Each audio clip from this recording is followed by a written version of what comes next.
Hello guys, welcome to V learning classes. तो चलिए start करते हैं आज next topic, bar magnet as an equivalent solenoid. कि बार मैग्नेट किसकी तरह बिहेव कर सकती है, सोलिनॉइड की तरह बिहेव कर सकती है, या सोलिनॉइड किसकी तरह बिहेव कर सकता है, बार मैग्नेट की तरह बिहेव कर सकती है। तो यहाँ पर क्या है कि bar magnet as an equivalent solenoid या solenoid as an equivalent to bar magnet. तो बार मैग्नेट किसकी तरह बिहेव कर सकते हैं, सोलिनॉइड की तरह, और सोलिनॉइड किसकी तरह बिहेव कर सकता है, बार मैग्नेट की तरह बिहेव कर सकता है। तो हमें यहाँ पर ये प्रूव करके दिखाना है कि बार मैग्नेट कैसे सोलिनॉइड के इक्विवेलेंट होती है। तो यहाँ पे हम क्या करेंगे, या इसको बार मैग्नेट को प्रूव कर दो कि सोलिनॉइड के इक्विवेलेंट है, सोलिनॉइड को प्रूव कर दो कि बार मैग्नेट के इक्विवेलेंट है। तो यहाँ पर हम एक सोलिनॉइड लेके चलेंगे, उस सोलिनॉइड के लिए हम क्या निकाल लेंगे, मैग्नेटिक फील्ड निकाल लेंगे, और उस सोलिनॉइड का जो मैग्नेटिक फील्ड आएगा वो मैग्नेटिक फील्ड किसके इक्विवेलेंट आएगा, magnetic field of bar magnet. तो हम तो सोलिनॉइड के लिए निकाल देंगे कि सोलिनॉइड के लिए मैग्नेटिक फील्ड क्या होता है, और जो मैग्नेटिक फील्ड आएगा सोलिनॉइड के लिए वो किसके इक्वल आएगा, magnetic field of bar magnet के इक्वल आएगा। तो वहाँ से ये प्रूव हो जाएगा कि यहाँ बार मैग्नेट किसके इक्विवेलेंट है, सोलिनॉइड के इक्विवेलेंट होती है। तो चलिए स्टार्ट करते हैं यहाँ पर कि a bar magnet can be thought as an a large number of circulating currents in analogy with a solenoid.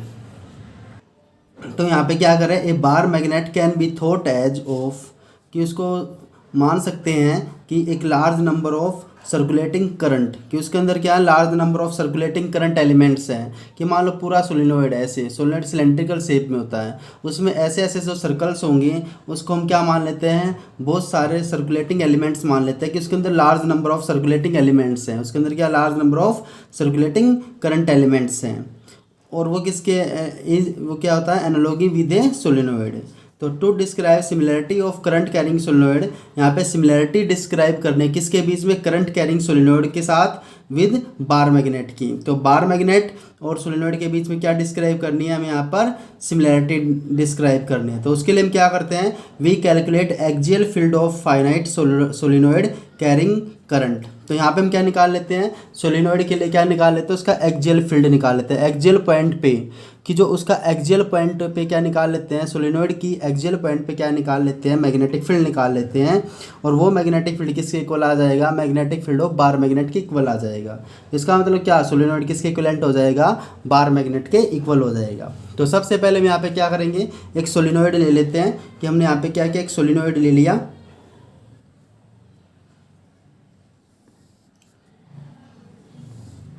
तो हमने यहाँ पे क्या ले लिया, एक सोलिनॉइड ले लिया, ये रहा वो सोलिनॉइड। इस सोलिनॉइड हमने यहाँ पे क्या ले लिया, ये सोलिनॉइड ले लिया। तो बार मैग्नेट में कितने पार्ट होते हैं, एक नॉर्थ पोल के लिए होता है, एक साउथ पोल के लिए होता है। तो हम इसकी एक्सियल लाइन ड्रा करते हैं कि एक्सियल लाइन कौन सी होती है। तो एक्सियल लाइन कौन सी होती है, जो एक्सिस के साथ साथ होती है उसे एक्सियल लाइन बोलते हैं। तो ये क्या है, इसकी सोलिनॉइड की एक्सियल लाइन है, जहाँ पर पॉइंट पी है, जहाँ पर हमें मैग्नेटिक फील्ड फाइंड करना है। तो यहाँ पर हमने क्या ले लिया, एक सोलिनॉइड ले लिया जिसकी एक्सिस, ये क्या है, इसकी एक्सिस है, जहाँ पे हमें क्या निकालना है, मैग्नेटिक फील्ड निकालना है। तो इसकी एक्सिस पे क्या पॉइंट पी है, जहाँ पे हमें क्या निकालना है, मैग्नेटिक फील्ड निकालना है। तो इसे क्या बोल सकते हैं, एक्सियल फील्ड भी बोल सकते हैं। तो ये एक्सियल फील्ड किसके इक्वल आएगा, लास्ट में magnetic field of bar magnet के इक्वल आएगा। तो ये इसके इक्विवेलेंट हो जाएगी यहाँ पर। तो सबसे पहले मैं यहाँ पे क्या ले लिया, एक सोलिनॉइड ले लिया, ये क्या थी, इसकी एक्सियल लाइन थी। तो यहाँ पे क्या करते हैं, सोलिनॉइड को दो पार्ट्स में डिवाइड कर सकते हैं। यहाँ पे क्या होता है, इसका सेंटर है, यहाँ पे इसकी इक्वेटोरियल लाइन है। तो हम क्या मान लेते हैं कि यहाँ से इस सेंटर, यहाँ पे क्या है, सोलिनॉइड का सेंटर है, जहाँ से इसका डिस्टेंस, यहाँ से हम इसका डिस्टेंस क्या मान लेते हैं, इस सेंटर से लेके पी का डिस्टेंस हम यहाँ पे आर मान लेते हैं, किसका डिस्टेंस यहाँ पर। तो यहाँ पे ओ से पी का जो डिस्टेंस हो जाएगा वो क्या हो जाएगा, आर हो जाएगा। मान लेते हैं सोलिनॉइड यहाँ पे क्या, ये पूरा सोलिनॉइड है, सोलिनॉइड दो पार्ट में डिवाइड हो गया। यहाँ तक की लेंथ मान लेते हैं, यहाँ से लेकर इस एंड तक की जो लेंथ है, यहाँ पे इसकी रेडियस ले लेते हैं, किसकी रेडियस यहाँ पर ए है। और यहाँ से लेकर यहाँ तक की जो लेंथ है उसको हम क्या मान लेते हैं, एल मान लेते हैं। तो यहाँ तक की जो लेंथ है उसको हमने क्या ले लिया, यहाँ पे एल ले लिया। और यहाँ से यहाँ तक की लेंथ को भी हमने क्या ले लिया, एल ले लिया। और यहाँ पे हमें क्या माने, पे क्या माने, सेंटर मान लिया। इसमें से मान लेते हैं करंट आई फ्लो कर रहा है, यहाँ पे जो करंट फ्लो कर रहा है कौन सा करंट फ्लो कर रहा है, आई करंट फ्लो कर रहा है, किसके अंदर, सोलिनॉइड के अंदर। अब हम यहाँ पे क्या करेंगे, यहाँ पे हम इसका एक एलिमेंट कट कर लेते हैं, जो इसमें करंट कैरिंग एलिमेंट है, वो करंट कैरिंग एलिमेंट हमने यहाँ पे कट कर लिया, जिसकी थिकनेस यहाँ पे क्या डी एक्स है, उसकी थिकनेस क्या है, डी एक्स है। यहाँ पे क्या लेना था हमें, करंट कैरिंग एलिमेंट लेना था, वो करंट एलिमेंट हमने यहाँ पे ले लिया जिसकी थिकनेस यहाँ पर क्या है, dx है। तो यहाँ पर हमें क्या निकालना, P पॉइंट पे निकालना, P पॉइंट पे मैग्नेटिक फील्ड निकालना। क्या निकालना है, P पॉइंट पे हमें मैग्नेटिक फील्ड निकालना है। तो A यहाँ पे क्या थी, रेडियस ऑफ अर्थ, A यहाँ पे क्या थी, रेडियस ऑफ सोलिनोइड, A यहाँ पे क्या थी, रेडियस ऑफ सोलिनोइड थी। और 12 यहाँ पे क्या, लेंथ ऑफ सोलिनोइड, 12 यहाँ पे क्या, पूरी लेंथ ऑफ बार मैग्नेट में भी 12 लेते थे, तो यहाँ पे इसकी पूरी लेंथ क्या लेते हैं, सोलिनोइड की लेंथ 12 ले लेते हैं। तो 12 क्या है, length of solenoid, length of solenoid है 12। एन ले लेते हैं यहाँ पे, नंबर ऑफ टर्न्स ले लेते हैं, एन यहाँ पे क्या है, नंबर ऑफ टर्न्स है। अब हमें यहाँ पे क्या कैलकुलेट करना है, पी पॉइंट पे क्या कैलकुलेट करना है, मैग्नेटिक फील्ड इंटेंसिटी निकालनी है, जो कि सेंटर से कितने डिस्टेंस पे है, सेंटर से r डिस्टेंस पे है। तो हमने क्या किया, यहाँ पर एक स्मॉल एलिमेंट कट कर लिया। स्मॉल एलिमेंट क्या है, यहाँ पे सोलिनोइड का करंट एलिमेंट है जिसकी थिकनेस dx है, और वो उसका जो डिस्टेंस है, उसका सेंटर से जो डिस्टेंस है वो x है। सेंटर से हमने उसका डिस्टेंस कितना ले लिया, यहाँ पर x डिस्टेंस ले लिया, कि सेंटर से इसका डिस्टेंस कितना x है। तो इसमें इस dx में नंबर ऑफ टर्न निकाल लेते हैं, कि number of turns in element dx। तो यहाँ पर total number of turn n थे, तो dx में कितने हो जाएंगे, n dx हो जाएंगे। तो यहाँ पे क्या आ जाएगा, number of turns in element यहाँ पे क्या था, एलिमेंट dx था, तो उसमें नंबर ऑफ टर्न कितने हो जाएंगे, तो n से मल्टीप्लाई कर देंगे, तो इस एलिमेंट के अंदर जो नंबर ऑफ टर्न्स हो जाएंगे वो n dx हो जाएंगे, क्योंकि एलिमेंट कितना dx, तो उसके अंदर नंबर ऑफ टर्न कितने, n से मल्टीप्लाई कर दिया, तो टोटल नंबर ऑफ टर्न आ जाएंगे n dx। तो यहाँ पर हम क्या करेंगे, तो हमने यहाँ पे के लिए नंबर ऑफ टर्न्स ले लिए, और क्या आ गया, यहाँ पर n dx आ गया। तो हमें यहाँ पे क्या है, ये रिंग्स है, एंड्स पे क्या है, एंड्स पे सोलिनोइड के रिंग्स है। तो इस रिंग की वजह से हम P पे क्या निकाल लेते हैं, एक्सिस पे मैग्नेटिक फील्ड निकाल लेते हैं। और इससे पहले लास्ट में हमने डेरिवेशन किया था, मैग्नेटिक फील्ड निकाला था at the axis of current carrying circular ring, और वहाँ पे जो रिजल्ट आया था, वहाँ पे जो मैग्नेटिक फील्ड का रिजल्ट आया था, वहाँ पे मैग्नेटिक फील्ड का रिजल्ट था B = μ0/4 पाई 2 पाई NIA²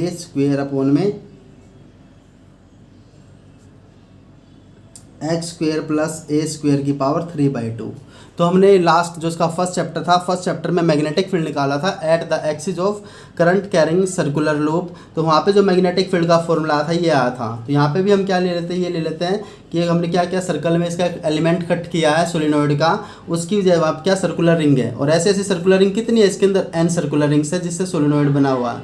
तो एक की वजह से हम P पे निकाल लेते हैं। तो यहाँ पे ये जो हमने सर्कुलर रिंग यहाँ पे कट किया, जो एलिमेंट कट किया dx, वो यहाँ पे एलिमेंट और dx है, जिसकी थिकनेस सोलिनोइड में से जो रिंग कट किया है वो उसकी जो थिकनेस वो dx है, उसकी वजह से हम P पे निकाल रहे हैं। तो इसी फॉर्मूले में एडिट करके हम मैग्नेटिक फील्ड का फॉर्मूला लिख देंगे इस dx की वजह से P पे, जो हमने यहाँ पे किसका रिंग कट किया है, सर्कुलर जो एलिमेंट यहाँ पे कट किया है। तो इसके हिसाब से यहाँ पे जो फॉर्मूला लिखा है हमने एक्सिस के लिए लिखा है। तो सबसे पहले इसको सिंप्लीफाई कर देते हैं, यहाँ पे पाई से पाई कैंसिल हो जाएगा, यहाँ से 2 कैंसिल होकर 2 आ जाएगा। तो यहाँ पे क्या बचा, यहाँ पर बचा μ0। तो यहाँ पे इसी को हमने एडिट किया है, इसी फॉर्मूले को एडिट करके दोबारा से लिखेंगे इसके लिए। तो B = μ0 एज इट इज़ है, μ0 को एज इट इज़ लिखा। यहाँ पे करंट होता है, यहाँ पे करंट को एज इट इज़ लिखा।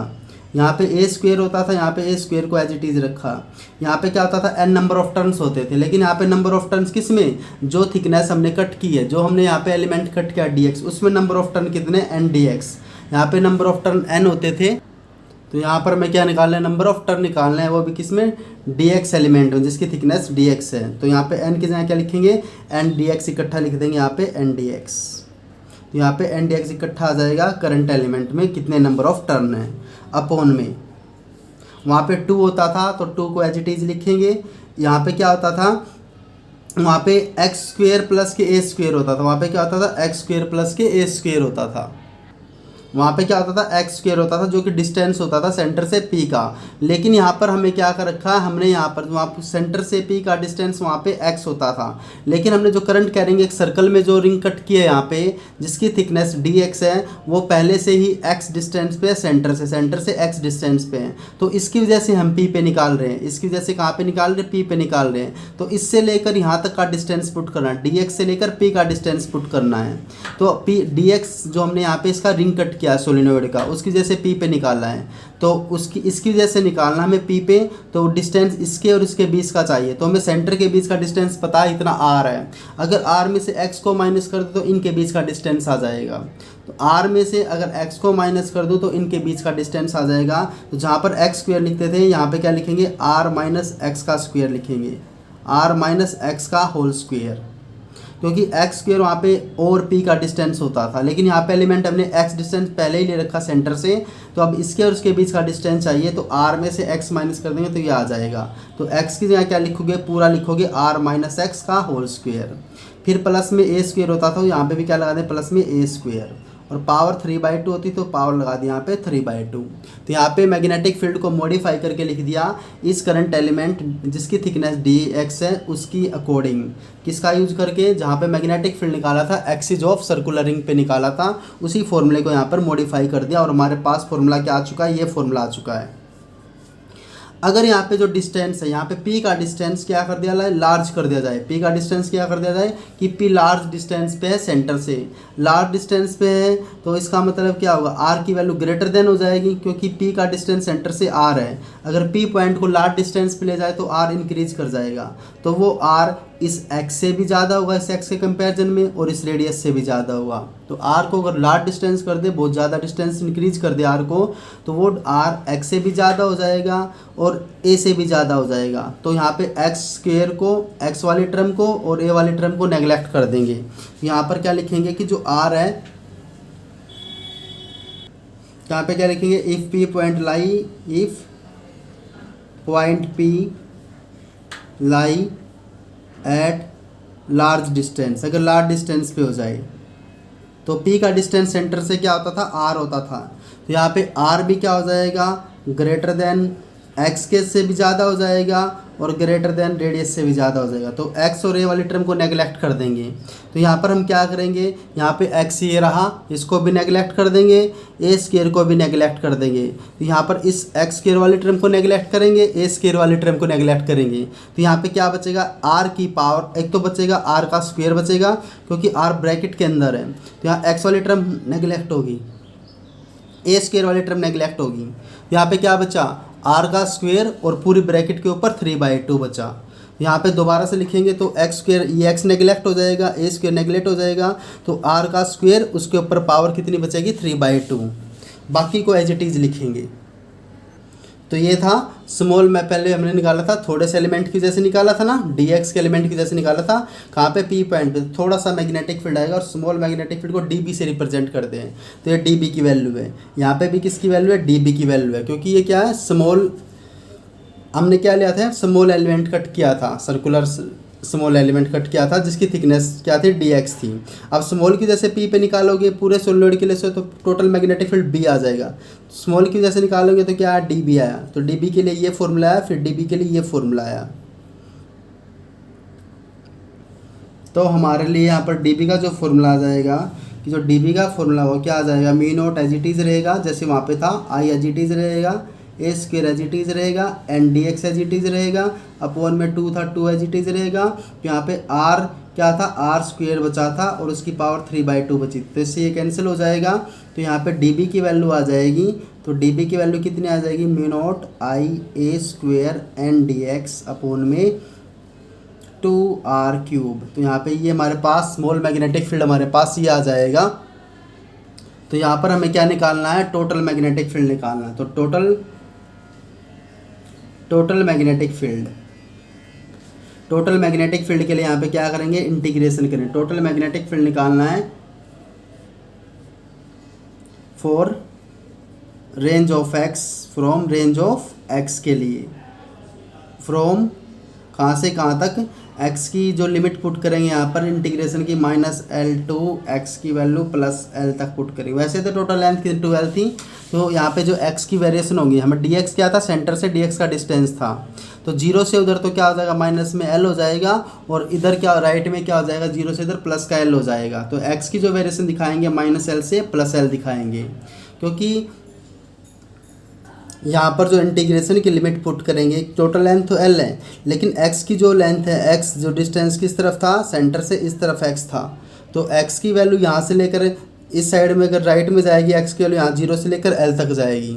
अगर इसी एक्स की वैल्यू यहाँ पे लेफ्ट में ले ले तो 0 यहाँ पे था तो इधर माइनस में स्टार्ट हो जाएगी एक्स की वैल्यू। तो यहाँ पे एक्स की वैल्यू की जो इधर लिमिट लेंगे लोअर लिमिट ले लेंगे -l और 0 से इधर क्या ले लेंगे +l। तो इंटीग्रेशन की जो लिमिट लेनी है -l से +l लेनी है। तो यहाँ पर इंटीग्रेशन कर देते हैं सबसे पहले। तो इंटीग्रेशन करेंगे यहाँ पर, तो इसका इंटीग्रेशन करेंगे तो क्या हो जाए इंटीग्रेशन ऑफ db 0 से b। यहाँ पे भी इसका इंटीग्रेशन करेंगे तो dx की रिस्पेक्ट में इंटीग्रेशन होगा, किसकी रिस्पेक्ट में होगा dx की रिस्पेक्ट में। तो dx की रिस्पेक्ट में करके बाकी को बाहर लिख देंगे यहाँ पर। तो बाकी को क्या μ0 I² n अपॉन में 2r³ को बाहर लिखा, इंटीग्रेशन ऑफ dx -l से लेकर +l। तो -l क्यों लिया, क्योंकि 0 से लेफ्ट में -l, राइट में हमने क्या ले लिया +l। तो 1 के लिए इंटीग्रेशन क्या होता है x होता है, 1 के लिए इंटीग्रेशन क्या होता है x। तो यहाँ पर जो इसकी वैल्यू आ जाएगी μ0 I² n अपॉन में 2r³ और इसके लिए क्या आ जाएगी यहाँ पर l आ जाएगी, 1 के लिए x हो जाएगी। लिमिट क्या थी इसकी -l से +l थी। तो अपर माइनस लोअर पुट करेंगे यहाँ पर। तो यहाँ पे टोटल मैग्नेटिक फील्ड B हो जाएगा। यहाँ पे क्या आ जाए μ0 I² n अपॉन में 2r³। यहाँ पे क्या आ जाएगी अपर प्लस के l, लोअर क्या थी माइनस करते हैं लोअर लिमिट, लेकिन ये पहले से ही माइनस है -l। यहाँ पे l + l 2l हो जाएगी। यहाँ पे क्या आ जाएगा μ0 I² n अपॉन में 2r³ इंटू में 2l बचा है। तो हमें यहाँ पे μ0 अपॉन में 4π लेके आना, μ0 अपॉन में 4π लेके आना। तो μ0 अपॉन में 4π लेके आना है। तो इसके लिए क्या करेंगे हम यहाँ पर, तो अपॉन में तो 2 तो पहले ही है, तो इसको क्या करें 2π से मल्टीप्लाई कर देते हैं, 2π से डिवाइड कर देते हैं। तो 2π से मल्टीप्लाई 2π से डिवाइड कर दिया हमने यहाँ पे। तो 2 × 2, तो 2 × 2 तो यहाँ पर कितना हो जाएगा। तो हमारे पास जो वैल्यू है, हमारे पास वैल्यू क्या आ चुकी है, हमारे पास वैल्यू ये आ चुकी है। अब इसको हम कैसे लिखेंगे, हमारे पास क्या बचा हुआ b = μ0 I² n 2l साथ में 2π अपॉन में 2 की मल्टीप्लाई 2 के साथ, तो 4πr³। तो हमारे पास क्या आ चुका है, ये फॉर्मूला आ चुका है यहाँ पर। अब हम क्या करेंगे, जनरली मैग्नेटिक मोमेंट का फॉर्मूला लिखते हैं कि मैग्नेटिक मोमेंट क्या होता है सोलेनॉइड के लिए। तो यहाँ पर हम क्या करेंगे, इफ़ m अगर क्या हो मैग्नेटिक मोमेंट, अगर magnetic moment of solenoid, m यहाँ पे क्या मैग्नेटिक मोमेंट ऑफ सोलेनॉइड है, तो उसके लिए फॉर्मूला क्या होता है मैग्नेटिक मोमेंट का, m = NIE होता है। m = क्या होता है NIA होता है। तो m = n तो हमने यहाँ पे लिख दिया, I हमने यहाँ पर लिख दिया। उसके बाद क्या होता है यहाँ पर MNIA होता है। तो हमने ये फॉर्मूला होता है मैग्नेटिक डायपोल मोमेंट का, किसके लिए सोलेनॉइड के लिए NIA। तो इसको यहाँ पे क्या करेंगे, इसको थोड़ा सा एडिट करेंगे किसके अकॉर्डिंग, सोलेनॉइड के अकॉर्डिंग। तो यहाँ पे मैग्नेटिक मोमेंट ऑफ सोलेनॉइड का फॉर्मूला क्या बन जाएगा, जनरल फॉर्मूला तो ये होता है NIA। तो यहाँ पे लेकिन नंबर ऑफ टर्न्स, यहाँ पे number of turn total length solenoid की 2l थी, यहाँ पे जो टोटल लेंथ थी वो सोलेनॉइड की 2l थी। तो टोटल लेंथ अगर 2l थी तो उसके अंदर नंबर ऑफ टर्न कितने हो जाएंगे, total number of turn in total length. तो यहाँ पे n लिखते थे तो यहाँ पे क्या लिखेंगे n2l लिखेंगे, क्योंकि टोटल नंबर ऑफ टर्न किस में है, टोटल लेंथ 2l में है। तो यहाँ पे n के साथ 2l आएगा, क्योंकि यहाँ पे जो टोटल नंबर ऑफ टर्न्स है वो दिखाने में यहाँ पे, और जो कि लेंथ कितनी है टोटल 2l है, तो यहाँ पे n2l हो जाएगा। साथ में करंट फ्लो कर रहा है यहाँ पर I, और यहाँ पे एरिया क्या हो जाएगा, एरिया यहाँ पर πr²। अगर यहाँ पे रेडियस r होती तो πr² हो जाता, लेकिन यहाँ पे क्या है रेडियस a ले रखे, तो एरिया यहाँ पे क्या आ जाए πa² हो जाएगा। तो हमारे पास m की वैल्यू क्या आ चुकी है n2l I πa²। तो यहाँ से हम क्या करेंगे, जो मैग्नेटिक फील्ड का हमारे पास फॉर्मूला आया था उसमें हम यहाँ पे m को पुट करेंगे। तो यहाँ पे हम यहाँ पे क्या करेंगे, इसको देखेंगे यहाँ पर कौन सी वैल्यू क्या है। तो इस n की जगह n हो गया, यहाँ पर इस 2l की जगह, यहाँ पर इस I की जगह, यहाँ पर पाई, इस पाई की जगह, और यहाँ पर a² की जगह, इस पूरे को मिला के हम क्या लिख देंगे यहाँ पर इस 2 और पाई 2 और μ0 को छोड़ के इस पूरे की जगह हम क्या लिख सकते हैं, कैपिटल M लिख सकते हैं। जहाँ पर मैंने सर्कल की है उनको छोड़ के बाकी 2 μ0 बचा है यहाँ पर। तो यहाँ पर जो 2 μ0 और इस पूरे को हम क्या लिख सकते हैं, यहाँ पे M लिख सकते हैं। और अपॉन में यहाँ पे क्या था 4 पाई आर क्यूब था, अपोन में क्या था 4 पाई आर क्यूब। अब हम इसको यहाँ पे क्या लिखेंगे, तो यहाँ पे हमने इस पूरे की वैल्यू क्या पुट कर दी, m पुट कर दी। तो यहाँ पे मैग्नेटिक फील्ड B था, तो यहाँ पे मैग्नेटिक फील्ड क्या है, B है। तो मैग्नेटिक फील्ड यहाँ पे क्या था, B था ना, तो B की वैल्यू निकालनी थी। इस पूरे की जगह हमने यहाँ पे m पुट कर दिया, तो हमारे पास फॉर्मूला ये आ चुका है। इसको थोड़ा सा और सिंप्लीफाई करके लिख सकते हैं, म्यू नॉट अपॉन में 4 पाई को पहले लिखेंगे, फिर m को बाद में लिखेंगे, फिर क्या आ जाएगा आर क्यूब। और ये मैग्नेटिक फील्ड का जो फॉर्मूला होता है, ये मैग्नेटिक फील्ड का फॉर्मूला किसके लिए आया है, सोलिनॉइड के लिए आया है। क्या है, म्यू नॉट अपॉन में 4 पाई m अपॉन में आर क्यूब। और ये मैग्नेटिक फील्ड का फॉर्मूला किसके लिए होता था, बार मैग्नेट की एक्सियल लाइन के लिए होता था। जो फॉर्मूला हमने किसके लिए निकाला, सोलिनॉइड के लिए निकाला। जो फॉर्मूला हमने मैग्नेटिक फील्ड का सोलिनॉइड के लिए निकाला है, ये फॉर्मूला किसके लिए होता था, at the axial line of bar magnet के लिए होता था। तो यहाँ पर जो फॉर्मूला है सोलिनॉइड के लिए, वो फॉर्मूला क्या है, B is equal to mu naught upon में 4 पाई 2m अपॉन में आर क्यूब। जो कि ये फॉर्मूला किसके लिए होता था, magnetic field on the axial line of short bar magnet की, बार मैग्नेट की एक्सियल लाइन पे ये फॉर्मूला था मैग्नेटिक फील्ड का। तो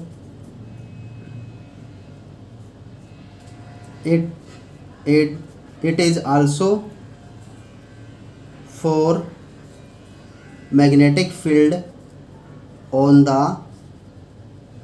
axial line of bar magnet. तो बार मैग्नेट की एक्सियल लाइन के लिए भी सेम फॉर्मूला होता था। तो इसका मतलब क्या है यहाँ पर, कि जो एक्सियल फील्ड होता है, कि जो axial field of a finite solid, axial field of a finite solenoid is same as that of bar magnet. तो बार मैग्नेट के एक्सियल फील्ड के सेम होता है। इसका मतलब क्या होता है कि जो सोलिनॉइड होता है वो किसके इक्विवेलेंट होता है, बार मैग्नेट के इक्वल होता है, जो कि हमें यहाँ पर प्रूव करना था। तो ये था complete solution of solenoid equivalent to the bar magnet. तो मिलते हैं नेक्स्ट वीडियो में, तब तक बने रहिए with V learning classes. Thank you.